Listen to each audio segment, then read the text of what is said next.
now the most dangerous in the world.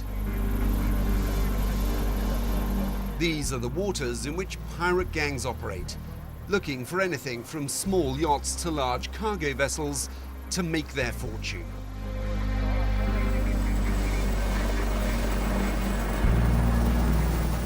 From the ship's Lynx helicopter, a detachment of Royal Marines practice fast rope descents.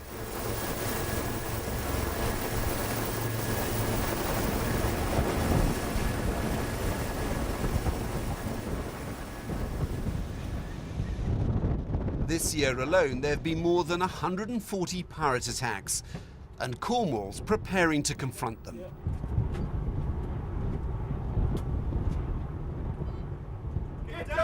The Marines go through room clearance drills, with the Cornwall's crew playing the role of the pirates.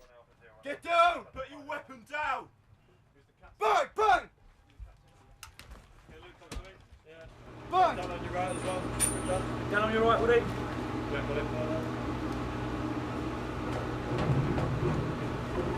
Get out! Come to me.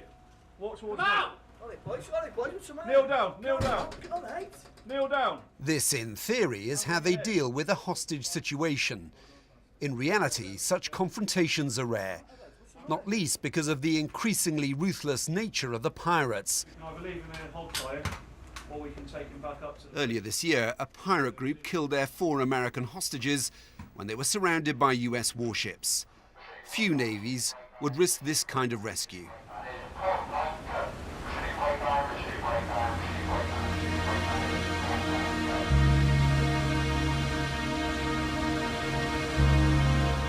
Iraq Afrikaner at 0917 this morning activated their distress alarm. The vessel was released from pirate control yesterday. The alarm was activated because the vessel was taking on water and they were requesting immediate assistance. Each night, the ship's senior officers are briefed on the latest intelligence of pirate activity. They've been charting reports of attacks in the area. The captain thinks the presence of warships like the Cornwall is making life more difficult for the pirates. A month now, so that I think they're struggling to understand what the multinational forces are up to. I think they're also under considerable pressure in the camps, particularly with respect to the Danish prisoners as well, which is probably leading them to just pause. You're pretty sure that's a fisherman, not a pirate vessel? Yeah, absolutely. The next morning, the Cornwall's Lynx helicopter takes to the skies, combing the vast horizon for any suspect vessel. Hitman's unknown 22579, usual 2257. Well, up here in the Lynx, you get a real sense of the challenges they're facing. There are about 20 or so warships now patrolling a vast ocean of millions of square miles. Just to give you a sense of scale, that's like having about half a dozen police cars patrolling the whole of Western Europe. The flight observation officer photographs each passing ship or boat, on the lookout for telltale signs like ladders, skiffs or weapons. You happy? Yep, happy with that. Roger, go right on 280. From a distance, this could be the kind of dhow that pirates might use. But on closer inspection, it's just carrying livestock. If that were a pirate vessel, there'd be it'd be a slightly smaller skiff. There'd be a lot more ladders. Oh, yeah, he's about to pass down the starboard side. Modern-day pirates don't fly any flags to signal their intent. It is a challenge. We have seen a lot of nothing on this deployment. There's a lot of blue sky, a lot of blue sea. And the challenge there is to retain focus, not just from the aircrew perspective, but from the guys on the ship, trying to keep everyone on point for weeks on end when they're just looking at the same, what looks like the same bit of ocean, is difficult. And then getting it right when you do find something becomes a challenge. But I think we've been successful. There are frustrations. The bottom line is the Royal Navy plays by the rules, and that's how we do it. I go through sort of peaks and troughs, wondering whether we can succeed here militarily. And then there's for the bigger question, can we actually defeat piracy at sea? Obviously, Somalia being unstable as it is, there will always be pirates coming out of Somalia until that issue is resolved.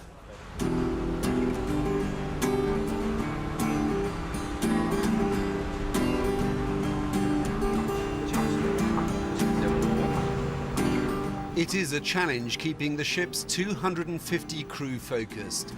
Weeks at sea, often without a pirate in sight. Times filled with the routines of exercise, drills and eating, with a few reminders of home. Right, Finch, get some more custard. Today the galley's serving spotted dick. This is not necessarily the life that every sailor expected, carrying out counter-piracy patrols. I think from our level it's frustrating because we'd like to be making more of an obvious difference, i.e. catching more people, put more people off, but I understand that politically on the grand scheme of things we do make a difference. We're discouraging more than actually catching. That's what's frustrating. You'd like to see more guns, more fire, more catching people. We're more of a deterrent than we are actually getting the go-ahead to do anything. Because the Americans, the Koreans and the Pakistanis actually get the go-ahead to do it, whereas we're more like, we back off a lot more. We may catch pirates, we may have to release them, but while we've got them, that's them not committing acts of piracy for however long. so it's worthwhile. I think so. And you're making a difference? I think we've got to be, otherwise we wouldn't be out here.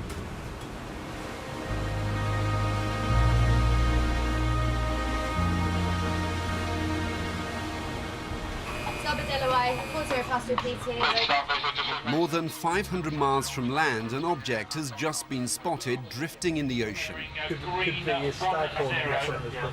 The captain, David Wilkinson, has been called to the bridge. I think what we've probably got here is a Somali skiff, large outboard engine. We can see two POB, there might be somebody forward of the canopy. They identify a Somali skiff, the kind of speedboat that pirates use to board merchant vessels. So you ought to go in there, have a good look around. My initial suspicion is he's a disassociated pirate. He's got dislocated from his mothership. Commander Wilkinson orders the Marines to investigate. They load their weapons and take to their boats.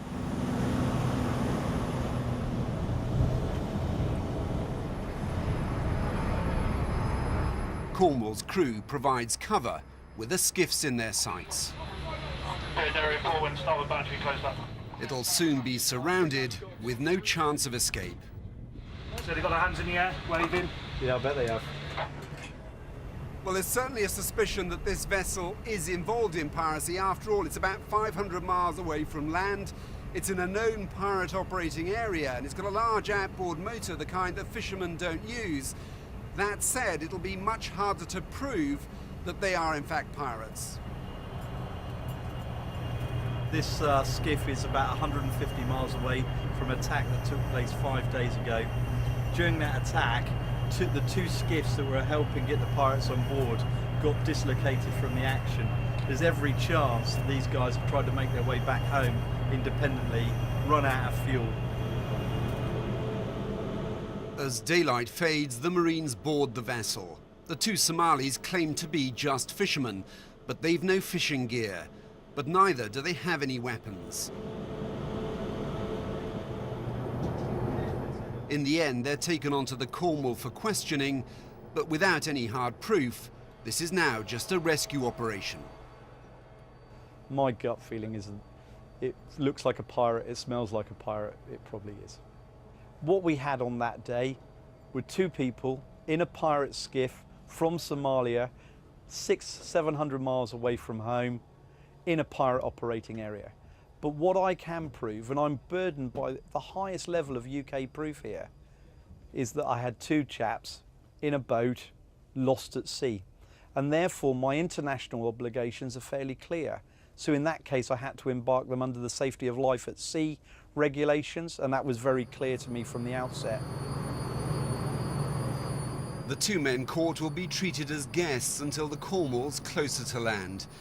Even if they were involved in piracy, a brush with a warship may not prove to be much of a deterrent.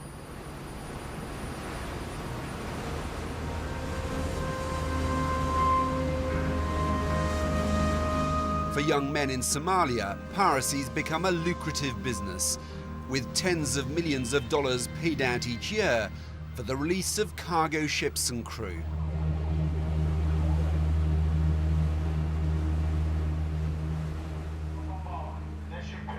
Loads on board with SUV. Loads on board with SUV. Its considerable arsenal is more than a match for the pirates' AK-47s and rocket-propelled grenades.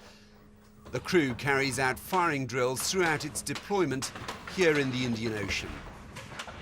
03, engage. 03, shoot. The ship's 4.5-inch gun can fire 25 rounds a minute, up to 12 nautical miles. S2, take contact, bearing, green 110, range 004.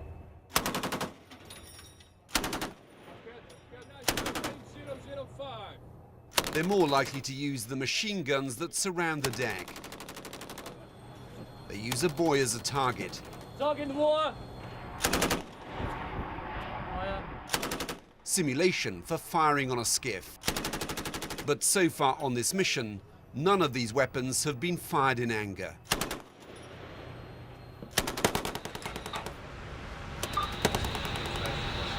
He is pretty big. It costs more than $50 million a year to keep a warship like this patrolling the Indian Ocean. There are several piracy attacks every day. And Dozens of nations, though, are prepared to make the investment. This is one of the world's main arteries for trade. the quantity of items that are coming to the UK from the Indian Ocean is absolutely huge. And the pirates have an immense effect on our price products, if nothing else, at home, by putting our sailors' lives at risk and also our country's supply of resources at risk.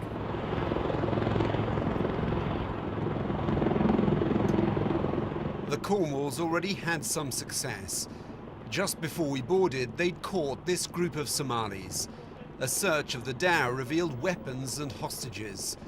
They even admitted their intent to carry out piracy.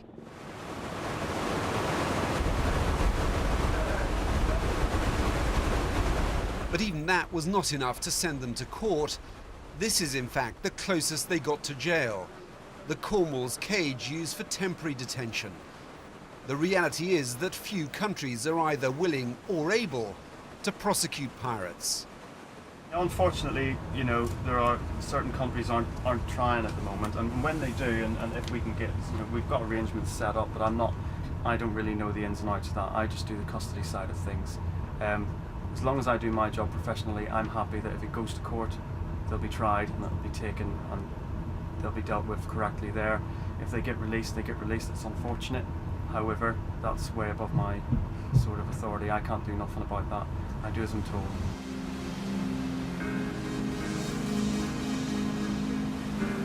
While Western nations work out what to do with these criminal gangs at sea, in contrast, Somali pirates are still holding more than 500 people hostage, along with dozens of large merchant ships.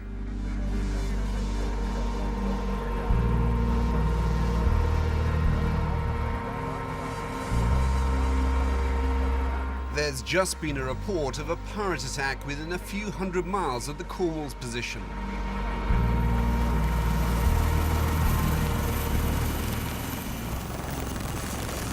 Once again, the ship's Lynx helicopter is launched to search the area. And this time, the captain thinks they may have their prey. We've seen the vessel this morning, the aircraft's flown over the top. They're preparing their skiffs for an attack. They've got ladders, and we've also seen them doing the boat checks. I'm pretty certain this is our man. Well, if they were going to see us, they would have done. Red light was on at 01J.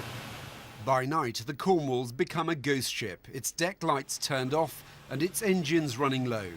It's closing in on the dhow or mothership to get a closer look.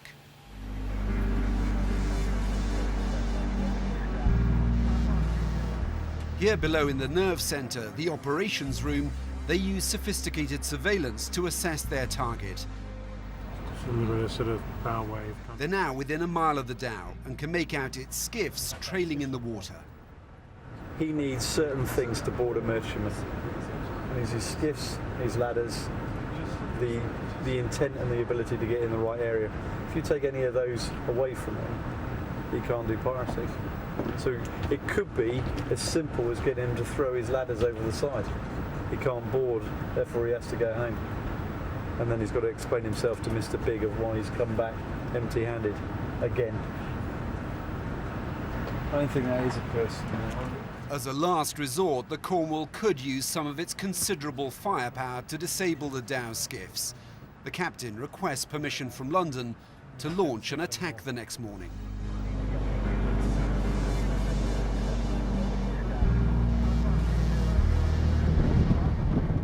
Daybreak, and there's an added complication on the horizon. This is the big merchant ship that came within just a mile of the suspect pirate vessel. HMS Cornwall is now escorting her to safety, but in doing so, she's given away her position. It is a cat and mouse game. So we've manoeuvred at high speed now to get between the pirates and the merchantman to provide him with protection. There is a chance that these pirates will spot him early, put their skiffs in the water, in which case that's when we're going to pounce. After escorting the merchant ship to safety, HMS Cornwall returns for the kill.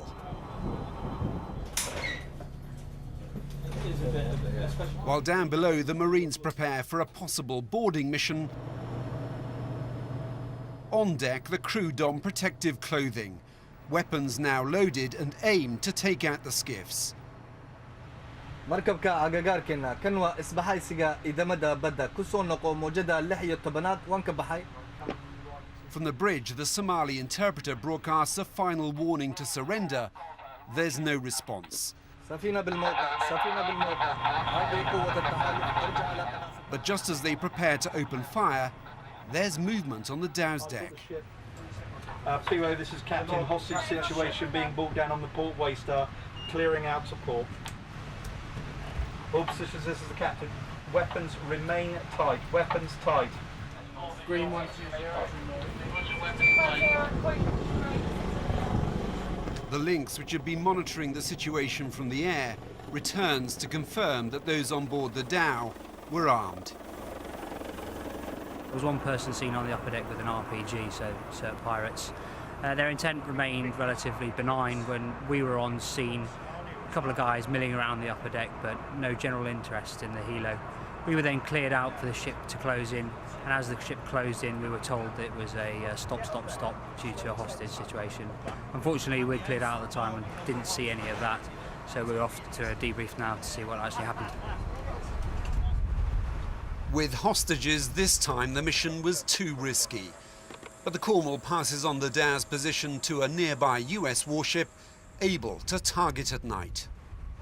36 hours later, the Americans were able to shoot out the skiffs and achieve a takedown on that vessel. So the vessel hasn't been taken, but the skiffs have gone, and the vessel is now making its way back to Somalia with a non-profitable mission. They got nowhere for all that fuel and time.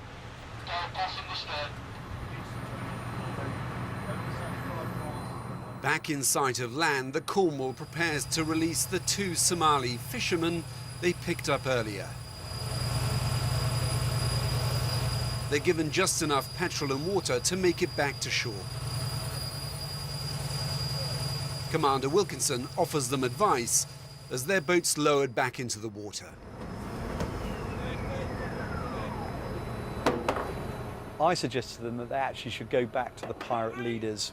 I wanted them to explain to them that on this ship they've been treated appropriately, and that some of the instances we've seen of merchantmen being harmed, both physically and mentally, is not the way to go forward. And they need to take that message back to the pirates. The other one is that if you're seen out here again by me or any of the coalition ships, things won't go so easy the next time round.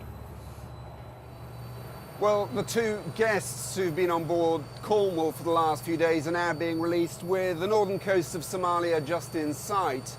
You have to say, much to the frustration of the crew on board here, most of whom believe that they were involved in some way in piracy. That said, even if they were pirates, this is probably exactly what would happen to them. Caught and then released.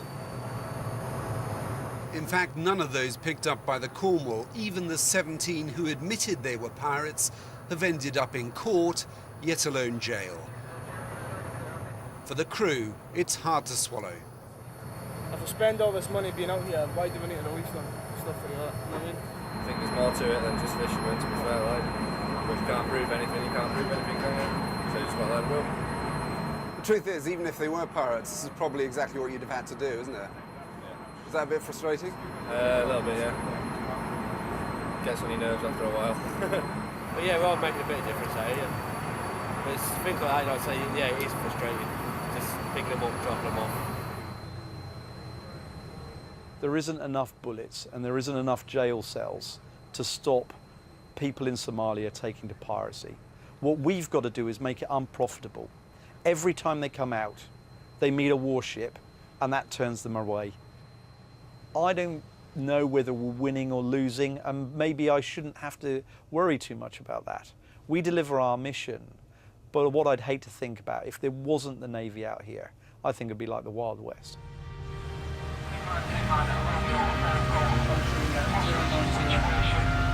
This is the last voyage for HMS Cornwall.